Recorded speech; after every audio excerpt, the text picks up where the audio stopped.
Hi, welcome to the best thing you watched this week. Chris from Movies and Munchies. Say hi, Chris. Hi, Chris. And Ruben from the Ruby Tuesday. He's like just staring at you strangely. If this is your first time, please don't click off just yet.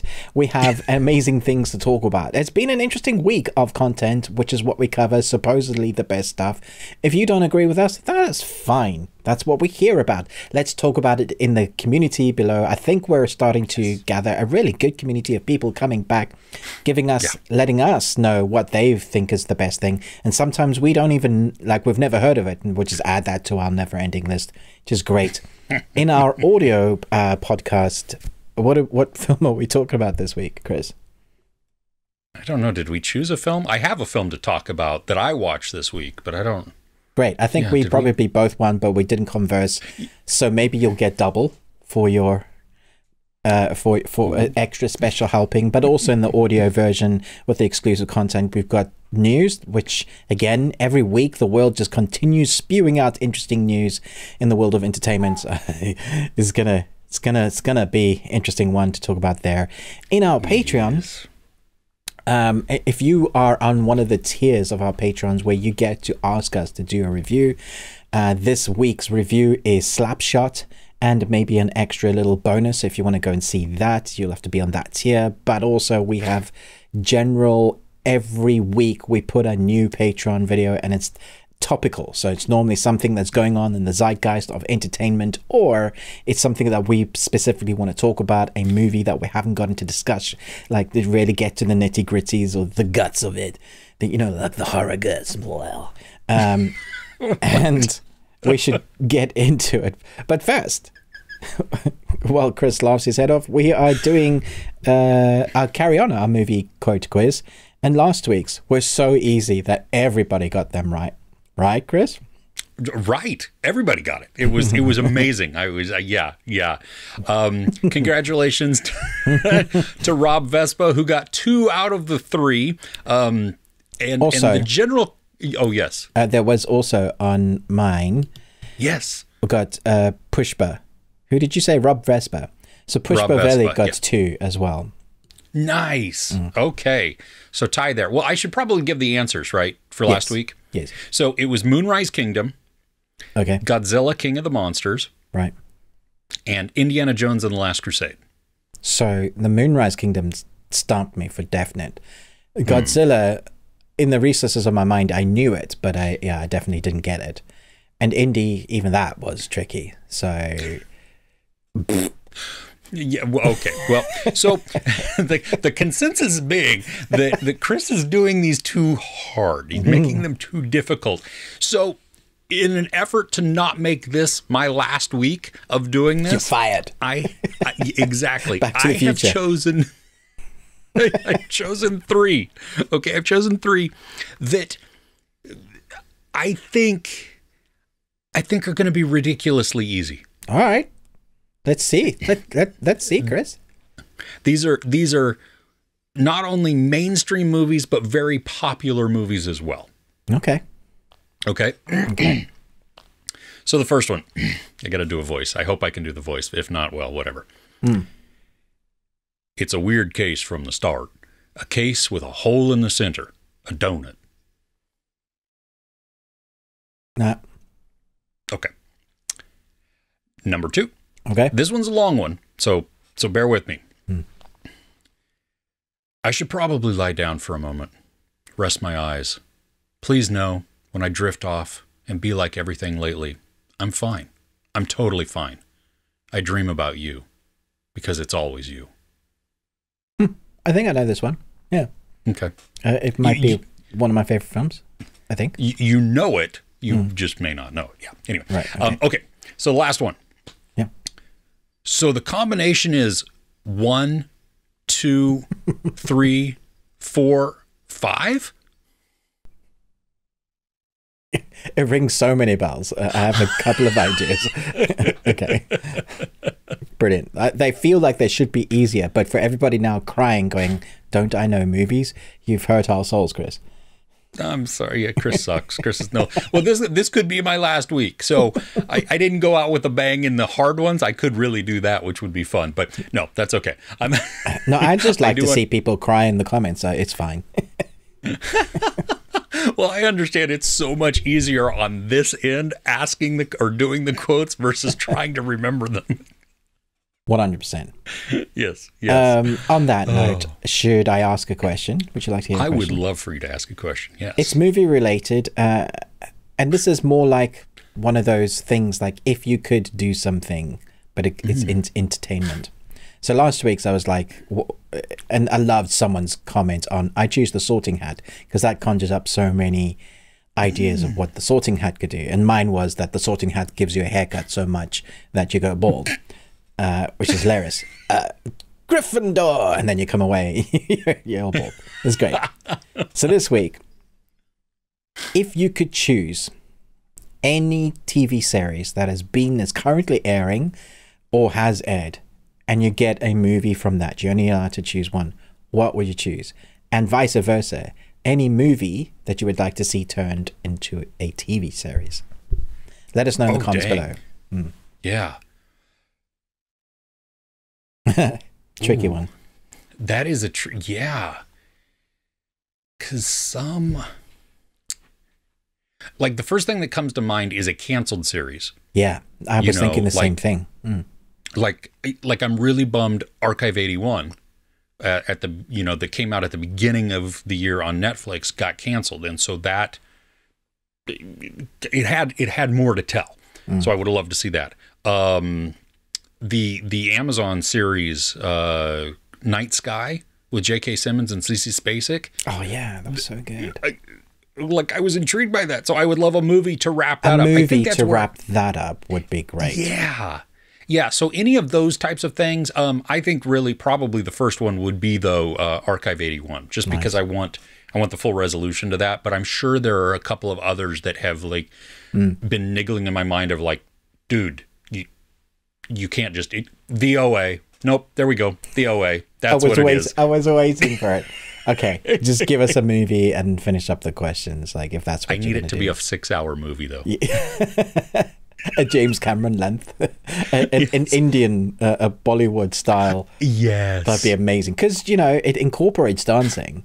So absolutely, you could totally do it. Yeah, so a 4.5 hour extravaganza, that'd be amazing. There, I think I would do a movie or a series for Firefly. You could go either way because we'd never. There's no conclusion really. It just kind of left us of what happened to these characters. So that was all fans anyway. So we got the series, and because of fans, we got the movie. But we've never been satisfied. So if you're a brown coat, sound off in the comments below. Let us know.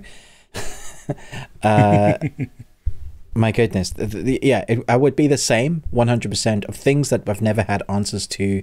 Just this week, we got the cancelled The Bastard Son and The Devil Himself. I don't think I would want a movie because I know there's another 2 books, and I don't think a movie would do it justice. So it would have to be another series. Maybe a movie to something that we've always said, that would be so good as a movie. Or you're watching a movie, you feel like, let's take Tom Holland's science fiction film that he did a while back that's based on the movies Never Letting Go, A Knife. But he did one with the actress who was Rey in Star Wars. Daisy Ridley? Yeah, so them two together, they did a movie, and it was awful compared to the book. But there's a trilogy of books that everybody said, this would be such a great series. Oh, is that the one where they could hear the thoughts? Yeah, exactly. Yeah. That, I think, would be, I think that's my answer. Because my wife goes on and on. So I'm going to read them to you. I'm going to read them. It's like, no, you're not. I'm going to read them to you. Whenever we see, even passing across the screen on a Netflix and that film comes, she's just like,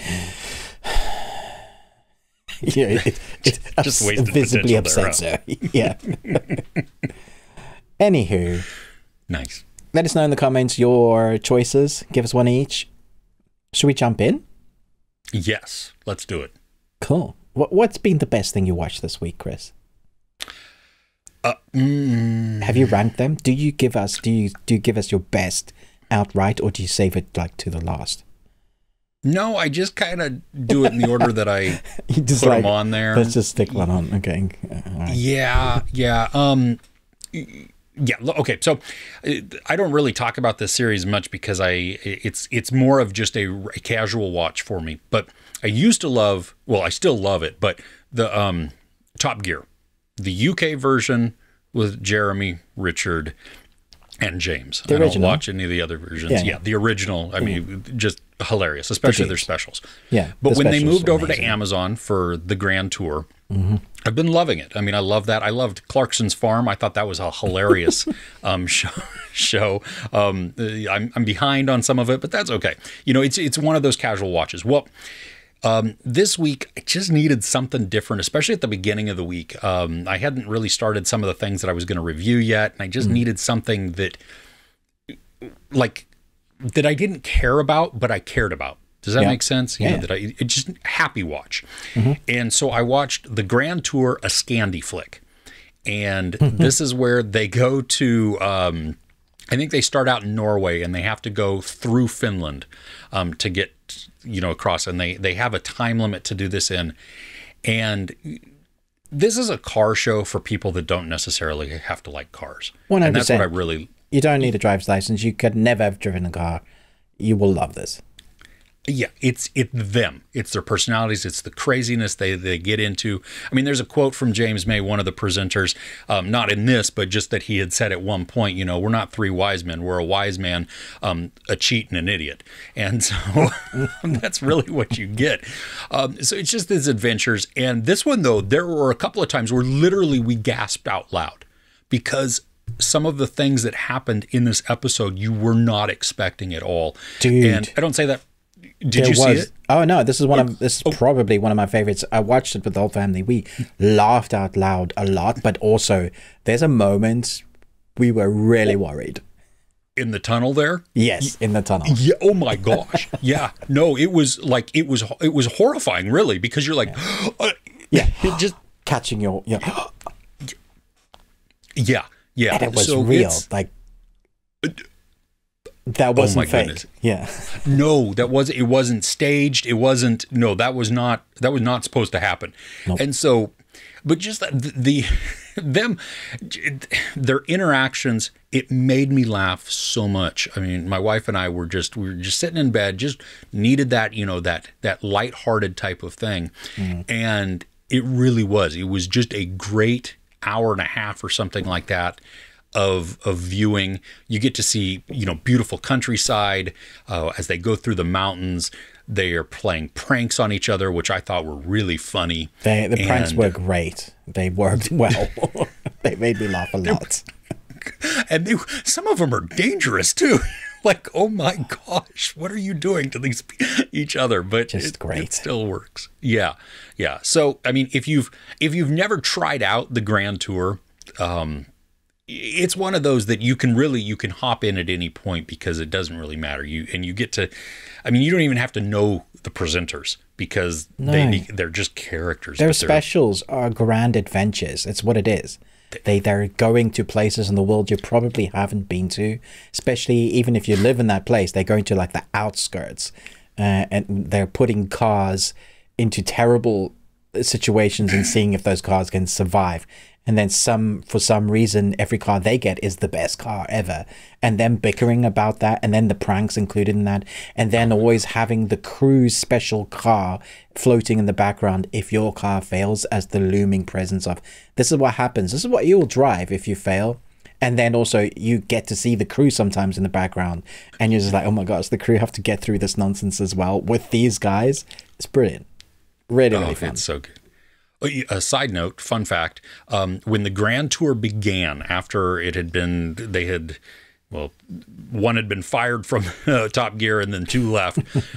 When they came to Amazon and they did the Grand Tour, the first episode, or at least the first place they were going to be filming, we got tickets to attend. To be in the audience. Nice. It was like I don't know, 4 hours away though, and when it came time to be there, we weren't. we weren't able to go, and so it was such a bummer. But yeah, so it's the one that it takes place in Visalia. I think it's either episode 1 where they first introduced them, and they're out in the middle of the field and everything, or the desert looking type thing. So we would have been there maybe on camera, but yeah, it was a bummer. So anyway, next time. Yes. What's on your list? So, I mean, we started my wife and I, we started the week, let's say we started on Friday, gearing up for the content like that we're going to review, and you're going to work yourself up to, because sometimes it's going to be a busy one, it's going to be a lot. You're just like, okay, I need something that's going to be good. So we stuck on this series that we hadn't seen, but we like the actress. That's on Disney Plus at the moment, probably via what do we call it? Hotstar in the UK. Okay. But it's Juliana Margoyles. She plays Dr. Nancy Jacks. You got Noah Emmerich, who's Lieutenant Colonel Jerry Jacks, so husband and wife. But basically, it's the frightening spread of the Ebola virus is season 1, and it's them in the 80s trying to come up with a way to deal with the Ebola virus being in America. And so it comes from Africa, and you get these flashbacks of how they've had to deal with it before. There's another actor I know that you love. I'm just trying to pull up his name now. There he is, Liam Cunningham. Did you say the series title? Oh, did I not? The Hot Zone? The Hot Zone. Oh, okay. That's based on a book. Okay, yeah, I didn't know that. But yeah, so there's 2 seasons, and each one is a separate story with different actors. So season 2 is Anthrax, and we didn't get to that because it's just new actors in a different time, and they're dealing with Anthrax. Season 1 is dealing with the Ebola, and I have to say, it was tense. 6 episodes, quick watch right through to the end. We were riveted. We were like, put on the next episode. There's some really harsh stuff and really, really tense moments. And because it's Ebola, but like in city rather than in Africa, it feels more personal. But also it deals with family and how our main protagonists, they are both kind of in the same job. So they've always got to balance who does the part of the main job, because if something happens to one of the parents, one of them have got to be alive to look after the kids. So there's this contention in the relationship as to who's doing what. And I think it's the first time I've seen how I believe people would deal with deadly viruses. You see, like when she goes into the place where the deadly viruses are, the different levels of safety and precaution that they actually have to do, they show you how they do that. And it makes it so much more scary when they go out into the world, and that virus, where they've had so much protection before in a lab on many, many, many different levels, they're now out in the world where these monkeys have contracted Ebola, and they have to kill all these monkeys to stop it. They've got to put them down. If one of the monkeys get out, or whatever, and they give you contracted, then you got to be on the quarantine. So you have all of that. But it was really relevant. I think it's more real because we've just come out of COVID, and there was a lot of similarities. It was thoroughly entertaining in the safety of my house, not needing to go outside, yeah. But it did make you want to go and wash your hands and have a shower and scrub. It was really well put together. Highly recommend. If you like your medical sort of disease, there's been a few series like that have done really well with that sort of drama. I think they do the balance well between the science and the story, the politics that's always a part of it. So you can't.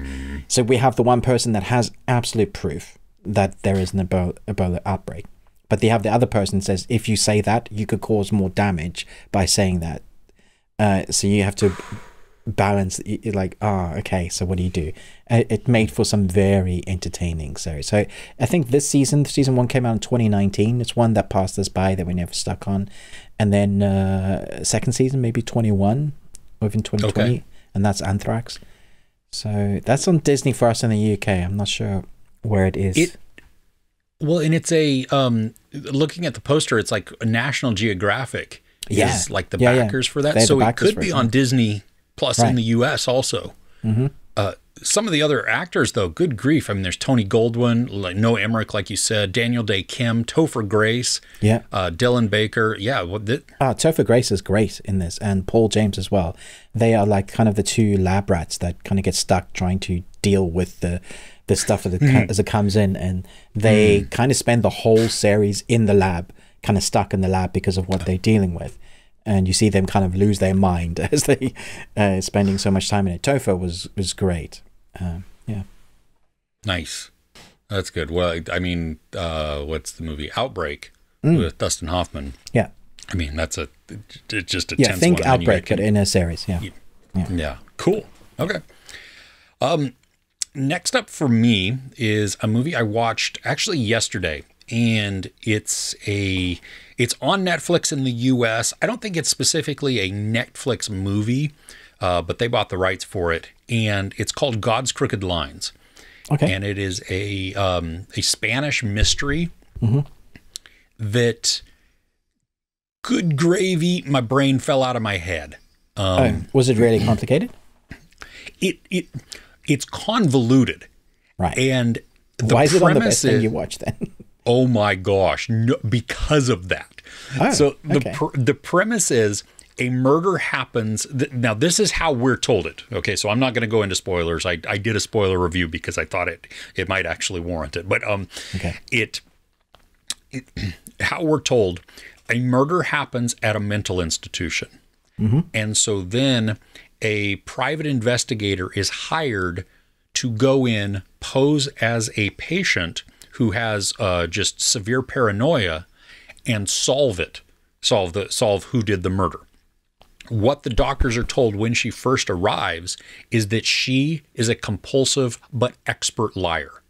So even when confronted with her lies, she will then spin it so that now she's telling the truth and have rationalizations for why she was lying before. Okay. So you have that, and then within this now, we see the timeline playing out, but then we see things loop back on themselves to see it from either different perspectives or different times within there. And the doctors are now saying, because none of the doctors know why she's there, presumably, right? Because she's there to solve a murder. So they just believe she's a patient. And so do you believe her? And then if one doctor does believe her, and then another doctor comes in and says, no, remember, her committing doctor said she's a liar. Right. And so it just creates all this doubt, and they will reveal things, and then you're like, oh, okay, yes. Oh, wait a minute. Wait, I thought, oh, crap. Even if you're certain on something, there's no, I found myself like about an hour in, and it's a long movie. It's like 2.5 hours long. So about an hour in, I was like, yeah, I'm pretty sure this is what it is. And I was right on part of it, but I wasn't right on all of it. And then I was never sure that I was right, because every time it would just reintroduce doubt. And I was like, oh, well, oof. So I loved that it kept me guessing. And even at the very end, it kind of gives it in an ambiguous way. Not totally, but a little bit. We do see, though, the last half of the movie, we see all of the events play out in the way that they happened. Oh, right. Versus versus how we've been shown, scattered throughout the movie. This is by the director who did Contratiempo. It's a Spanish mystery. It's let's see here. Let me pull up The Invisible Guest is what it's called in English. Phenomenal movie. I just watched it for the first time like a year ago or something like that. It was from 2016. Okay. And it's another mystery that, so he's obviously good at those. Yeah. Really good. Yeah. This he's also done what did he do? The Innocent. He was the writer, the head writer, and then I think the director of at least some of the episodes of that series also that was on Netflix. That was the Harlan Coben adaptation. So again, that one was a little long. That series was a little long, but still really good. And so God's Crooked Lines, I mean, it is, if you like mystery, and if you like something that makes you think and kind of warps your brain a little bit as you go, and you want to doubt yourself, and even if you feel certain on something, to have then like this niggling bit of in the background of like, well, what about this? So is it smart then? It knew, though it's because there's some films that pretends to be smart, and then you get to the end and you're like, but were you? But this one seems to like have a proper ending. Yeah, well, it does, but it makes you go, I'm going to have a think on this. Okay. Yeah. Interesting. Yeah. Yeah, this is on Netflix UK as well, so it's okay. It sounds like it's in most places. I never know with some of the Spanish titles, like I've seen, because Netflix puts on so much, and the things that they slap their name on, you never know if they're actually any good. So many I've watched where I just started and go, nah, I can't even bring myself to review it. But this sounds like it's good. Yeah, and I almost didn't start it. Like I moused or hovered over it, just selected it, and it said 2 hours and 35 minutes, and I went. I think that's what I did. I think that's why I didn't watch it. I was like, do I want to do this to myself? Yeah. I don't know. Okay. But it had been on. It was like one of the ones that I was looking forward to seeing. So I was like, okay, let me try it. And I hadn't even. I mean, had I looked up the cast and saw the director and that he had done The Invisible Guest, that would have been an instant hit play for me. It wouldn't have even been a hesitation. But because I didn't know that and because I didn't do that, it was kind of. But I'm glad I watched. So, okay, cool. Should I move on? Yes. Yeah. Yes. So I need to kind of do a retraction. So last week, I kind of pooed all over Willow after our experience of rewatching the Willow movie. The series Willow. The series Willow, yeah. Mm-hmm. And I'll get to why I'm talking about that, because I was on Disney and we'd watched the 2 episodes of Willow that had aired. Oh, gosh. And the first 20 minutes of the series is just dire. Some of the worst teenage angst crap I've ever seen in my life. But strangely enough, after the 20 minutes, they showcase some of the creatures that you're going to see in the series. And I was just blown away. I was like, dang, these creatures are cool. Like, really interesting. Not what like you get in the film at all. I was like, wow, okay. And then they start bringing in what the film had, all those funny Vice bits, how people said certain things. And so we went through the 2 episodes, coming away going, okay, that was much better than the first 20 minutes. Still having some of that teenage angst, but I have hope for the future of the series. So then I continued to kind of skim over what was new on Disney. And I hadn't planned on watching this series, but I came across a South Korean series that I thought, like, Disney are doing South Korean? And I was like, this is supposedly in collaboration with Disney and Mike Takeshi, who is like, if you know anything about Mike Takeshi, the dude and horror is held up in high regard. If you think Itchy the Killer and 13 Assassins, like, yes, you've got my yes. Okay, and then you had me at Disney and being an 18. Now, for some reason, it's not in America, so it's Disney in the UK, but it's Hulu in the US, right? Yes. I'm obviously talking about this new series based on a webtoon called Connect. And my word, I love it so much. I want more. I want more now. It's really hard to explain what it is. Have you managed to see any of this, Chris? No, I didn't get a chance to. But I did add it to my list. Like, once you told me that, oh, dude, no, check Hulu, because I was looking all over the place for it. And I'm like, I can't find it in the U.S. What the crap? Yeah. Okay, so I'm going to do my best to explain. Okay. A dude that has never been able to die for some reason, well, for a long time in his life, whenever he gets knocked over by a car or gets hurt, his body seems to come back together. I'm not going to say how, it just does. So he finds himself on right at the beginning of the series on an autopsy table, but not like a medical proper, a dodgy autopsy table where people are harvesting body parts. to sell on the black market. Well, and that's as not part, good. yeah, no, that's not where you want to wake up. And it not only is it like dodgy black market, but the group are like dodgy mafia sort of people. So he's like doubled down in the dodginess. And so one day he was walking in an alley, someone knocked him out, and they, like, let's harvest his parts. And okay, so it starts with them like basically opening him up, but like I said, he kind of heals back up. So the body wakes up, and he jumps out the window because he's like, I'm out of there. I don't want anything to do with these people. Right? Fair enough. The thing is, he's missing an eye. Oh. He hasn't gotten all his body parts back. Oh no. The eye goes to a serial killer. And now he sees what the serial killer sees when there's a certain tune playing, and basically when he kills people. And that is just the starting of the arc, and it gets so much more complicated and interesting from there.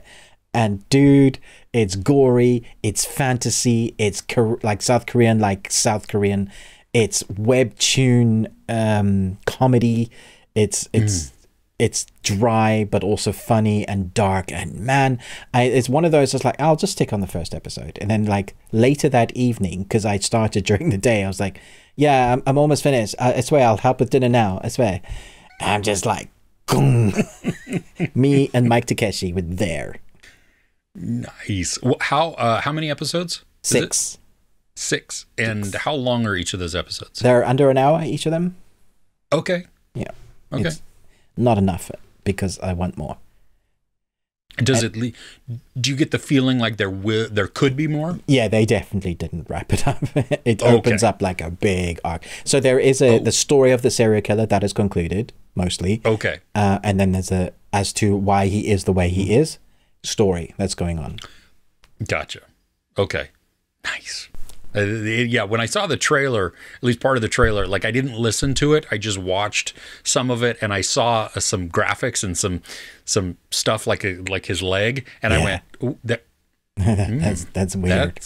Yeah. Yeah, it's very cool. I really enjoyed it. One of Nice. Such a nice golden find. Don't you love those when you find these things that you're like, oh, that was a surprise. I didn't even know what to expect, and I just stumbled upon this. Those are the best types of things. Absolutely. Right on. All right. The last one on my list is going to be funny because it's not a movie I ever want to watch again. It's not a movie I was looking forward to seeing too much. Oh, I know what you're going to say. Yeah, nice. Okay. Yeah.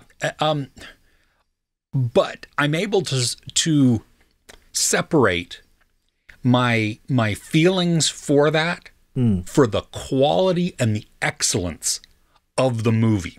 Okay. Like, just because I'm not a fan of it does not mean that it is not a great movie. And I really believe it is a great movie. And it's Guillermo del Toro's Pinocchio.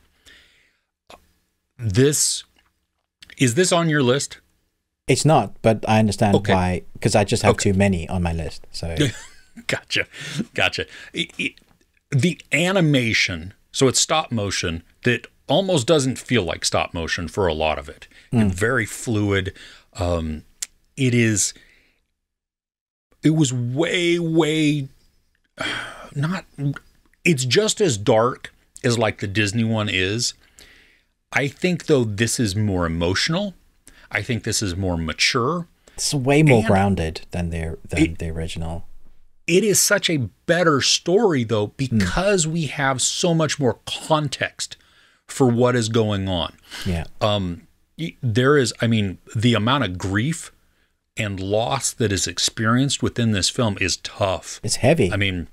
It is. And I think, my wife and I were talking, there should be almost a trigger warning for this, because if you have lost a child, there is a sequence that is not a short sequence that really dives into that, and it's moving. I think that's when I was sold on it. That sequence.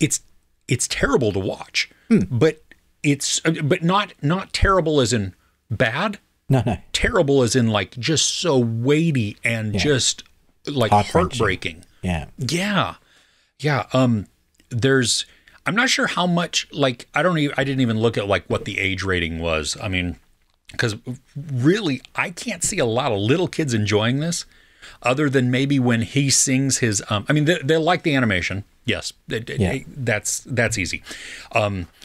But when Pinocchio sings his song to Mussolini and he changes the words from what he's supposed to sing, I think that's when any little kid's ears would perk up, because it's all about poop and farts. And it's just, it's a PG funny. In the UK. Is it? Okay. Yeah. But I can't imagine kids, like little kids, being able to sit through this and enjoying it and getting, I mean, because it's so dark in a lot of it, you know, I mean, it's just, it has that overwhelming sense of sadness to the entire thing. And I know that the Pinocchio story, like even Disney's, the animated version has still that also. Yeah, for sure. Yeah. So what did you, tell me your thoughts? Yeah. So I had to watch this movie in 2 sittings. I watched the first half an hour and thought, nope, not watching this. I've seen this before. You're doing all the same things.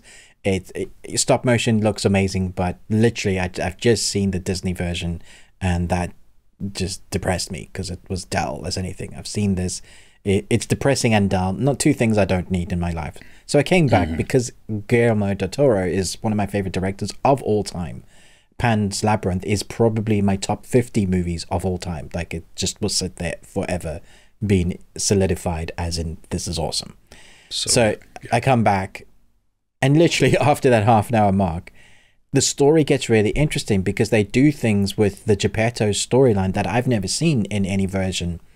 We get so much more background for his character as to why he even crafted Pinocchio. And the reason why, like, he doesn't start off loving Pinocchio, he's more detesting Pinocchio. And I was like, that's such a great way to go. That's a very real response. This guy is grieving for his son. And the build-up of that relationship, so when he is trying to find Pinocchio, we're getting that kind of classic Pinocchio story again, you feel it. And I was like, that's the emotional attachment that the others needed. I needed a reason as to the why. And then you have the things that they've done before, but has more relevance. So like Hugh McGregor as the heart, literally sitting in the heart of Pinocchio. There were moments that was like, not only, it's not just the conscience, it's so much more than that. Yeah, so he sits there and it is his guide, never letting go. But your heart doesn't always lead you the right way. You know, there's so many deep layers of thinking that I was like, this is character building. This is great. So apart from the incredible stop motion, like you said, how is that stop motion? Like, some of it's like, is it really? Wow. Yeah, I'm not sure I buy that. yeah, like, holy crap, man. They just drop some frames of an animated movie to make it feel a little bit. Yeah, and the lighting, like, all adding to the mood. But then you get the creature designs as well. So you get the person that's meant to be the fairy, right? But how does that not remind you of, like, the eyes? Angel? Yeah. Oh, the that angels. too, yes. Yeah. I was like, oh, that's very cool. So you get that stuff that is quintessential Guillermo del Toro.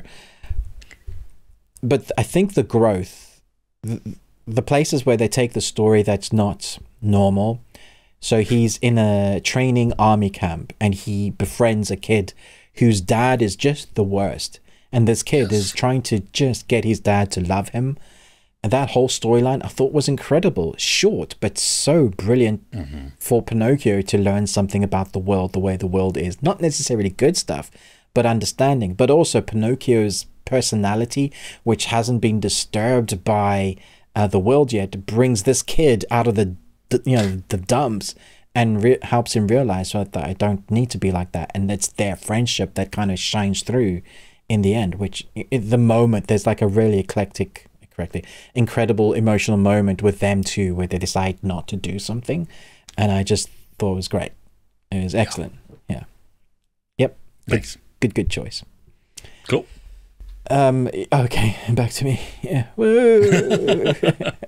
Okay. Let me talk about White Noise. Have you seen White Noise yet? I have not. It is in theaters, kind of. here in the U.S. I know it's coming to Netflix at the end of the year. Yeah. And so I'll probably 30th. wait to see it until it arrives there. Yeah, so it's on this is on the best thing, huh? Yeah, this is on the best thing. Yeah. So Okay. it's on select cinemas as well here, but it's also coming out. I asked them, it's like, when should I release? Like, go ahead and do it now because it's out. So I was like, all right, I'll do a review now. Normally, if you give me Adam Driver, I'm like, cool, I'm in. I think the dude's an amazing actor. I love everything he does, even if I don't particularly like the film. Like Marriage Story, wasn't a huge fan of the film, but that one monologue scene, dude, just thinking about it now, it's like probably some of the best acting you're likely to see ever. Yeah, and that is the same director from this.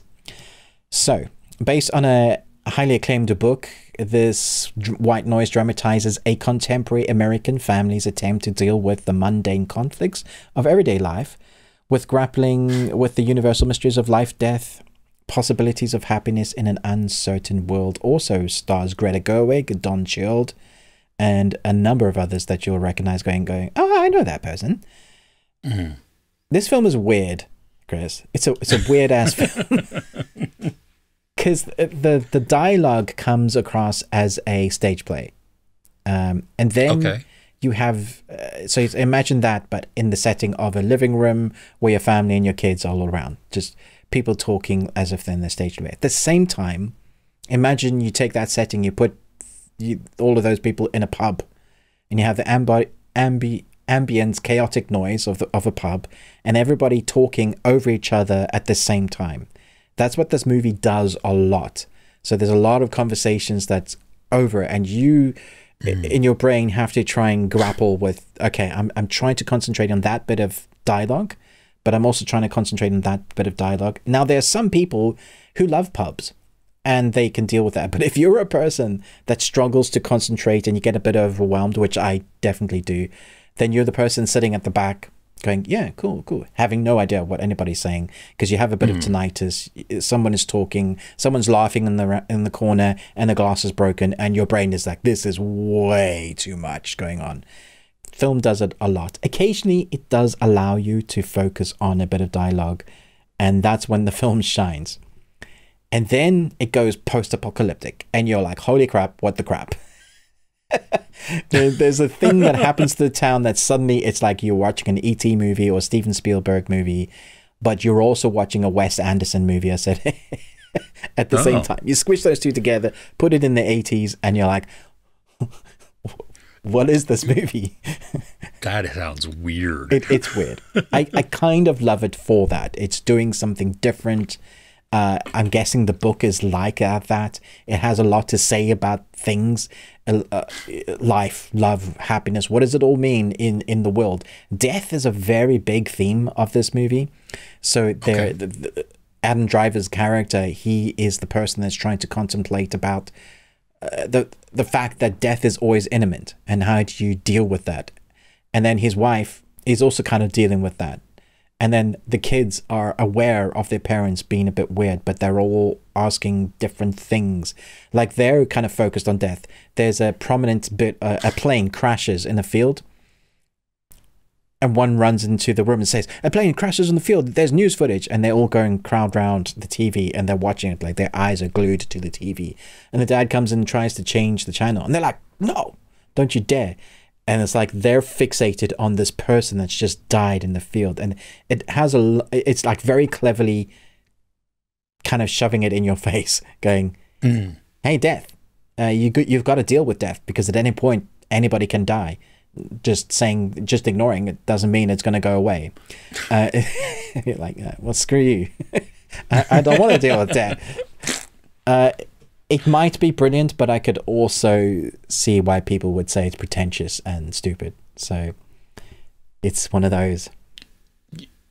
So does it feel artsy? I mean, it sounds kind of artsy. It's definitely artsy in places. Okay. But it's filmed in such a way that it feels like you're watching a Steven Spielberg science fiction movie that came out in the 80s. So it's tricky artsy. Okay. Art. like I remember seeing a bit of a trailer, maybe even saw a trailer when I saw Knives Out in the theater, but does it have a fantastical element to it, or is it actually grounded? It has a fantastical element to it that's grounded. That was unhelpful. Thank you. Okay. No, that makes sense. That's the best way I can describe it. Really, it comes down to the relationships and what life means. But in amongst that, you're still trying to figure out what the mystery is. Really, it's like, what's the mystery of life? You know, the Hitchhiker's Guide. Will, yeah, exactly. Yeah, it's that. It's good. I gave in my review 2 ratings. I gave it 4. And I gave it 2.5. So, or no, I gave it 2. Oh, okay. Well, is it one like that you're itching to rewatch? I want to rewatch it because I feel like I missed a hell of a lot of dialogue. Okay. Oh, well, that makes sense. Yeah. Okay. Hearing that, like I would prefer to watch it at home, so that we can have the subtitles on. Oh, 100%. Do that. Because I want to be able, like, even if I need to choose which thing I'm listening to or reading, you know what I mean, of whose lines I'm paying more attention to, that's okay. But to be able to differentiate even just over the cacophony of stuff that's happening, I would like to. It may not even be that they're speaking over each other. It's just that the lines come so frequently. So someone will come in, I'm having this for breakfast. Someone else was saying, did you see what happened on the radio station today? Someone else will say, I'm wearing this blazer because of whatever. And so it's a bunch of different conversations happening at the same time. And your brain is still trying to decipher that first line, what does that mean? You know, you don't have time to pick it apart. So it is almost like you are in the pub, but you're literally like in the center listening to everybody around you. Exactly talk. Like that. Yeah. Okay. Yeah. That makes a little more sense. I still want the subtitles on just to be able to. Yeah. I'm glad. I mean, honestly, I'm glad I didn't watch this at the cinema, which is weird. Not because it wouldn't be a good experience, but also it might not be a good experience. Sure. Yeah. No, I get that. And I'm curious at how well this is going to be received, because it is more of a fringe type of movie. I don't see this as like the mainstream big push, but that doesn't mean that it can't be well received or be very popular. It's exactly. Just, you know, so, okay. Nice. Now I'm moving on to an anime. Okay. Also South Korean.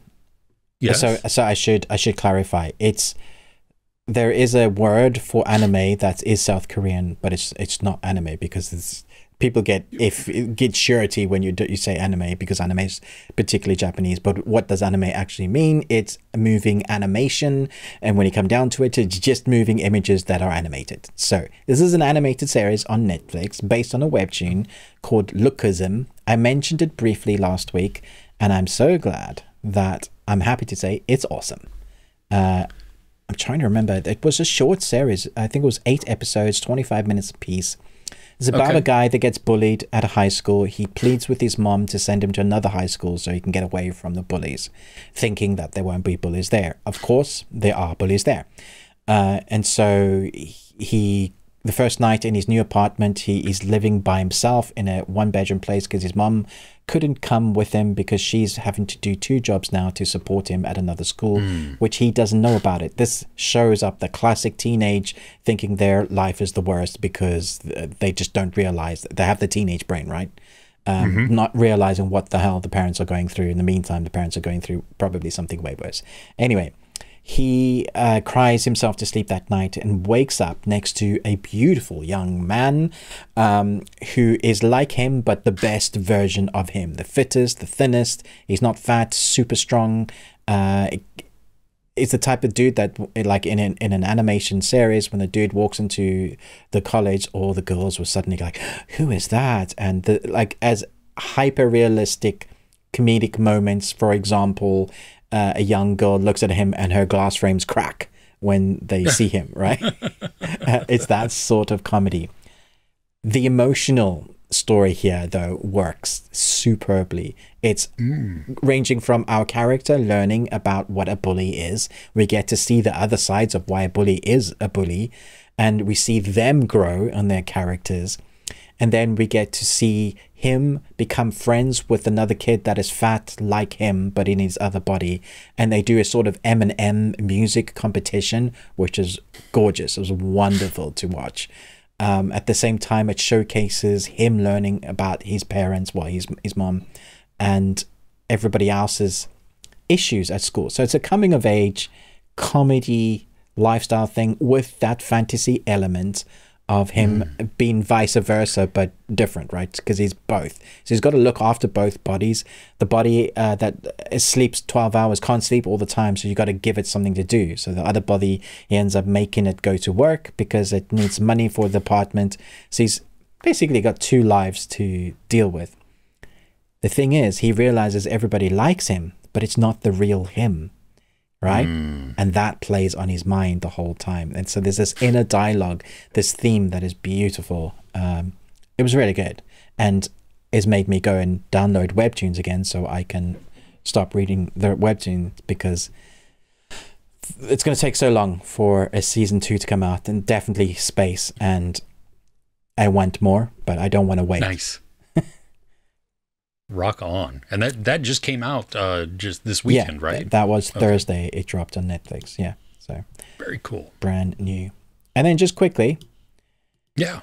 Alchemy of Souls season 2 or part 2 dropped today.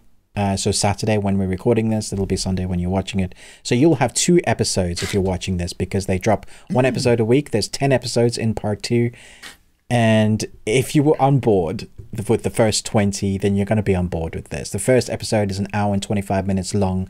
And there's some time that's passed since a wedding that went awry. One of our characters was left somewhere not nice. We're not sure if she's alive or dead. The whole premise of the story is continued of people basically possessing people's bodies, and then these mages having to deal with them because that's not allowed. And now we have a sadness that is brewed in the beginning of the first story. A new mysterious woman is around, and we're trying to help her not be married off to someone else. And our hero is our depressed hero with the sword that is dark for him. The reason why the sword is dark in context is that if he uses the sword of the heavens, which the sword has the power of, to vanquish the people who have the spirits in them at night when he's gone home, wraiths from the vanquished people come and torment him at night. So he's sitting there with all these spirits hovering around him while he's like drinking heavily to try and just ignore them. And so there's consequences. It's beautifully shot. It's wonderful to look at. Everybody that is a protagonist is super stunning, which is annoying. And they all walk in slow-mo, you know, when they turn to look at you like, yeah, is this my good side? Yeah.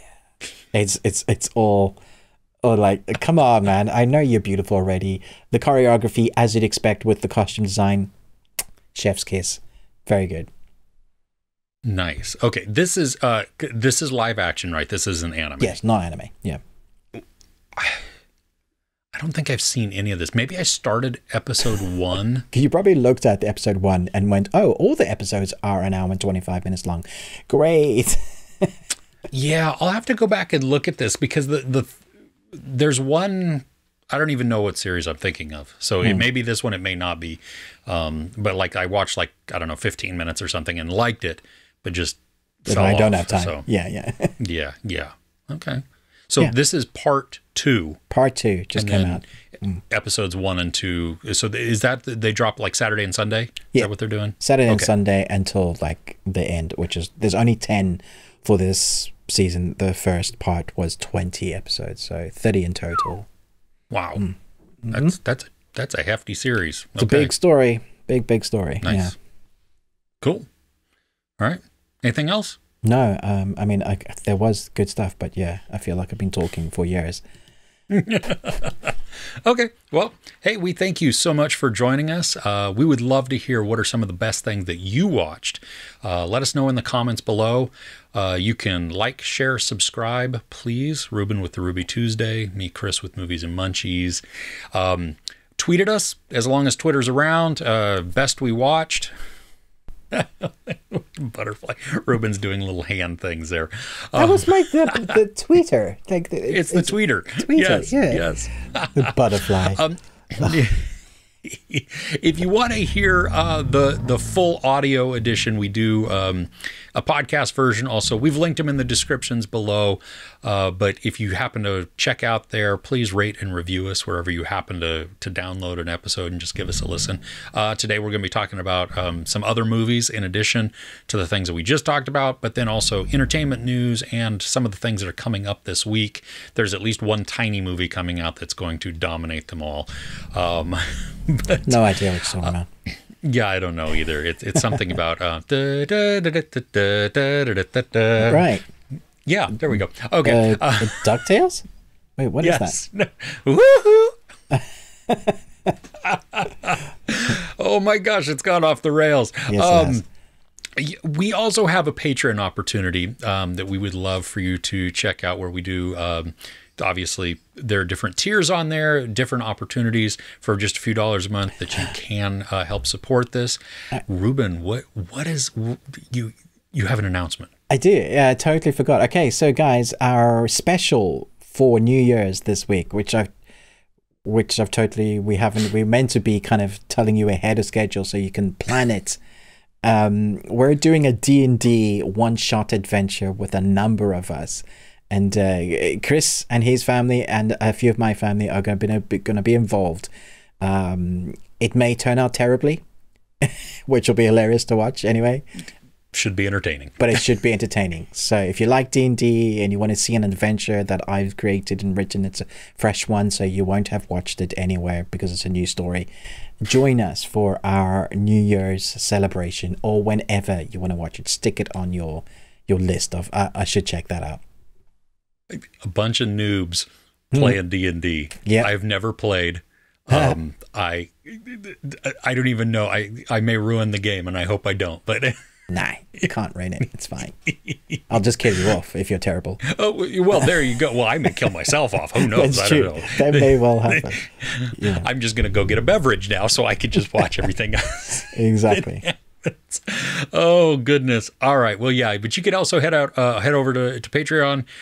We would love to have you take a look there. As Ruben had mentioned, we do not only just regular things for certain tiers, but then another tier you are able to actually request specific movies that we watch and review.